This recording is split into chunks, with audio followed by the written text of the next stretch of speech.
అంటే 1978లో assembly bill తీసుకొస్తే ఆ బిల్లు ఆమోదం పొందితే బిల్లు అసెంబ్లీలో పాస్ అయితే అదే సంవత్సరం అక్టోబర్ 25న అంటే 1978లోనే రాష్ట్రపతి కూడా ఆమోదించి చట్టం వచ్చింది. కానీ ఇంతవరకు దాని అమలు లేదనమాట. 46 ఏళ్లుగా చట్టం అమలైతే లేదు. అయితే దాని మీద ఇటీవల గౌహతి కోర్టు ఆదేశాలు ఇచ్చింది. నియమాలు రూపొందించి అమలు చేయండి ఇప్పటికైనా అనడంతో ఇంకా మొదలైందనమాట. చట్టాన్ని అమలు చేయొద్దు, చట్టం అమలును వ్యతిరేకిస్తూ కొందరు చట్టాన్ని అమలు చేయాలంటూ చాలా మంది రోడ్డెక్కారనమాట. ఎవరన్నా ఒక వ్యక్తిని ఒక మతం నుంచి మరొక మతానికి మార్చే ప్రయత్నం చేస్తే మారిస్తే వాళ్ళు శిక్షార్హులు. అంటే బలవంతపు మత మార్పిడిని నిషేధించే చట్టం ఏదనమాట. స్వచ్ఛందంగా ఎవరైనా మారొచ్చు, వాళ్ళంతటా వాళ్ళు మతం మారితే ఇబ్బంది లేదు.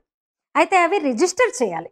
దీన్ని ఉల్లంఘిస్తే ఎవరైనా 2 ఏళ్ల జైలు శిక్ష, అట్లనే 10,000 రూపాయల జరిమానా పడుతుంది అప్పుడు తీసుకొచ్చిన ఆ చట్టం ప్రకారం. ఎందుకంటే స్థానిక గిరిజన సంస్కృతులను రక్షించాలనే ఉద్దేశంతో దాన్ని తీసుకొచ్చిండ్రు అనమాట. అయితే వీళ్ళేమంటున్నారు అంటే తెలుసు కదా, ఈశాన్య రాష్ట్రాల్లో మామూలుగా భారతదేశమే భిన్నత్వంలో ఏకత్వం.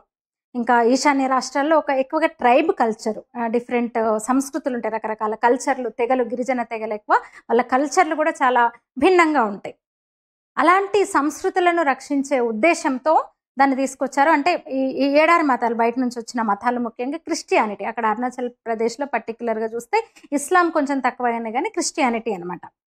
అట్లా క్రైస్తవ మిషనరీస్ పెరిగిపోయి మత మార్పులు ఆ రోజుల్లోనే, అంటే 46 ఏళ్ల క్రితం, అంటే ఇక దాదాపు అర్ధ శతాబ్దం అంతే కదా, 50 ఏళ్ల క్రితమే ఆ పరిస్థితి అట్లా ఉందంటే ఆలోచించండి మీరు.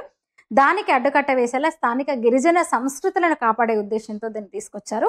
అయితే ఇప్పుడు వీళ్ళు ఏమంటున్నారు, క్రైస్తవ సమాజం ఏమంటుందంటే మత స్వేచ్ఛకు విఘాతం కలిగిస్తుంది. వాళ్ళు అప్పుడు కూడా అడ్డుకున్నది అందుకే. చట్టం వచ్చినా సరే 1978లో ఆ చట్టం వచ్చినా సరే దాన్ని వీళ్ళు అడ్డుకున్నారు.